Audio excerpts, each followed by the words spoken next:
Somewhere along the way, meditation became very linear.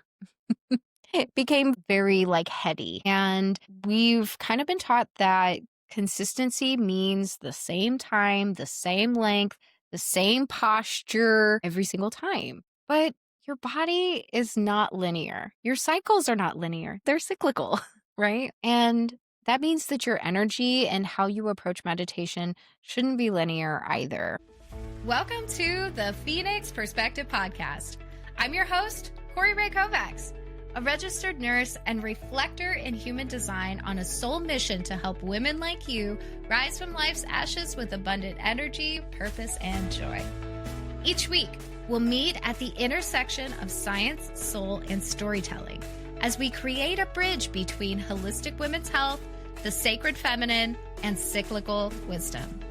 You'll get tools and insights from experts and guests, helping you to thrive in every area of your life. So go ahead and pull up a chair, grab your favorite crystal or cup of tea, and let's rise like phoenixes together. Hello, sister, and welcome back to the Phoenix Perspective Podcast. I am really glad that you are here. Today, we are talking about meditation, but not in the rigid one-size-fits-all version that tells you to sit still, quiet your mind, and do it the same way every single day. I want to talk about how to stay consistent with meditation without forcing it, especially if you are a woman who cycles, or if you're a sensitive woman or a woman who carries energy, focus, and inner world changes from week to week. Tell me, has this ever crossed your mind? I know meditation helps, but I can't seem to stick with it, or I feel like I'm doing it wrong. Perhaps you've even felt like meditation just isn't right for you, but you really want to do it, or you know that there's mental health benefits to it. Then this episode is for you, because meditation isn't meant to be another thing that you fail at or another thing that's on your to-do list. It's meant to be a relationship that you return to again and again. Somewhere along the way, meditation became very linear. It became very heady. And we've kind of been taught that consistency means the same time, the same length, the same posture, the same outcome every single time. But your body is not linear. Your cycles are not linear, they're cyclical, right? And that means that your energy and how you approach meditation shouldn't be linear either. So, when you try to practice meditation as if you're supposed to be the same woman every single day, eventually something isn't going to work. Either you won't keep up with it, right? You won't stay consistent with it, or it will just feel like a struggle every single day. And that kind of ruins the whole meditative experience, right? Consistency does not mean sameness. Consistency means returning, even when it may look different from day to day. So, first tip on how to stay consistent with meditation. Tip number 1.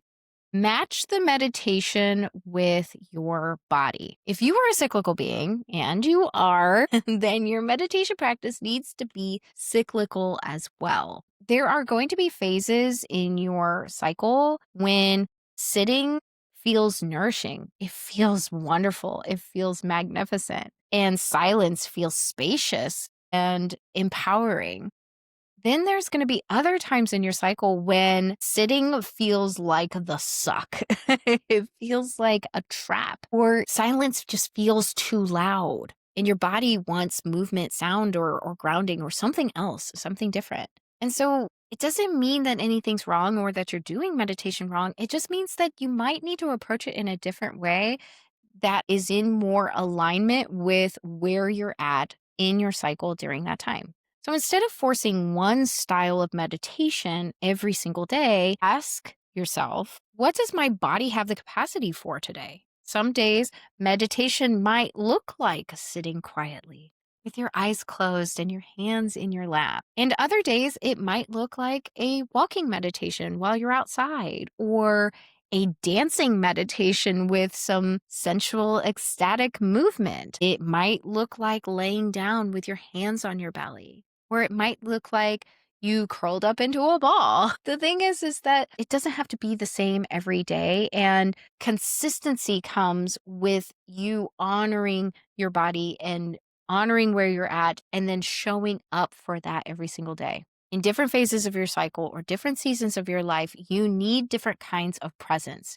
And that consistency is going to come in your meditation practice when you meet you, not when you are overriding yourself or demanding that you perform it in one certain way and stick with that always. Okay, tip number 2. A little bit of meditation is better than none at all. This is where I feel like a lot of women get stuck. They believe that meditation only counts if it's long enough or if it's quiet enough or if it's deep enough, right? So if they can't do it perfectly, then they just don't do it at all. But when it comes to building a habit or building a meditation practice, 1 minute of presence is infinitely better than 0 minutes where you're just sitting in a space of avoidance. So there are going to be days when you're going to be busy. There are going to be days when your routine is interrupted. Maybe you can only do a 5 minute breathing exercise, or maybe you only have 60 seconds before you're rushing from one kid's activity to another. They still count. Cumulatively, you are going to have the benefits of meditation, like reducing your stress and feeling more calm and aligned in your body than if you just said, nope, I can't do it. I'm not sitting on my meditation pillow. I don't have the time. I'm like, right. Like all of those things are actually keeping you from the benefits that you would be having it in the first place. Meditation is not about the duration. It's about returning to yourself over and over again. So some days your practice might look like 3 breaths, 3 deep breaths while you're sitting in the car line waiting for your kid. It could be just one little check in with your body. It could just be you sitting for a single minute before starting your day and setting an intention for the day. All of that still matters. And in fact, it's those tiny practices that are often the ones that build the trust with your body. They send the message that says, I don't abandon myself when I have a lot going on. I'm still here for me. And consistency grows when we aren't setting this bar of perfection and we actually just say, hey, I'm going to show up for me today. Okay, tip number 3, stop using meditation to fix yourself. Many women approach meditation with the belief that I need to meditate so I can be calmer, better, less emotional, or more grounded. And that means that meditation becomes another self-improvement project. It becomes this tool that we're like hammering and chiseling at ourselves, and rather than actually opening up a space for a conversation. Because meditation is not where you go to fix yourself. It's where you go to listen to yourself. Some days you'll feel peaceful. Some days you're going to feel restless, emotional, distracted, and resistant to it. And none of that means that you're doing it wrong. It just means that you are a human being and you have things that are going on, and that's okay. When meditation starts becoming a space where we are just like bending ourselves to our own will, then we kind of stop listening. It becomes performative, or it becomes just like a habit that we do, and we're not actually tuning in and receiving the blessings that come from a meditation practice, because we're shutting ourselves off and we're not actually listening.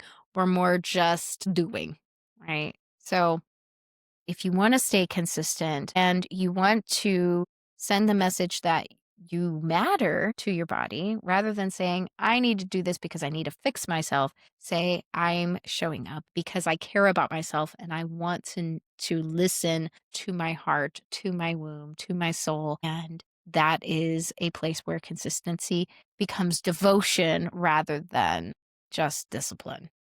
I want to emphasize that meditation is not a performance. You do not get a gold star for sitting, you know, spine erect, all the things, right? You don't get a prize for having the most amount of time that you have quiet thoughts. Meditation is really it's a conversation. Sometimes you speak and sometimes you listen. I've heard this before. Prayer is you speaking to the universe, and meditation is you listen. So if you kind of reframe it a little bit and see meditation as the space where you receive, you're like giving yourself the space to bring in the blessings of the universe, then you can just sit there with you and your body and just notice what's there.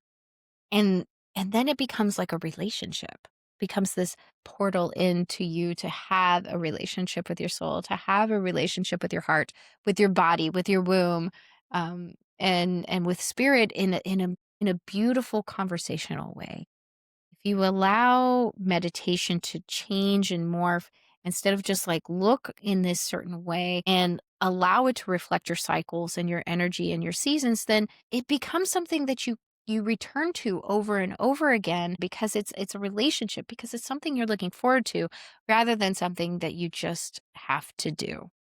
So this week, instead of asking, how can I be more disciplined with my meditation practice? Try asking instead, how can I practice presence in a way that honors where I am right now? Let that be really simple. Let your practice be imperfect, and let yourself be cyclical. Let yourself be what you are right now, because consistency doesn't come from force. It comes from devotion. Thank you for being here today, sister. If this episode spoke to you, I'd love for you to share it with someone who thinks that she's bad at meditation.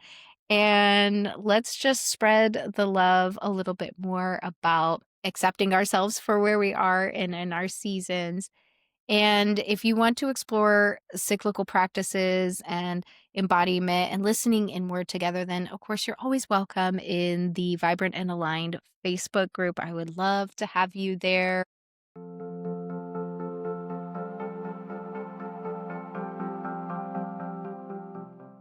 Before you go, I'm going to do a little card reading for you.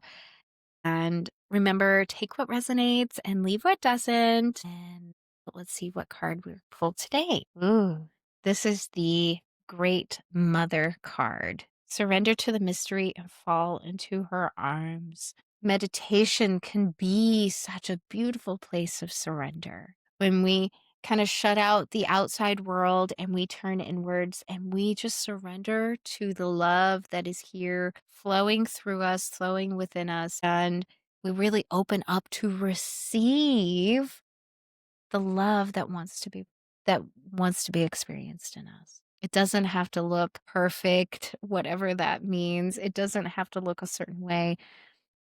It really truly is just like relaxing into the mother's arms, into the great mother's arms, and accepting this beautiful gift that she wants to bring us.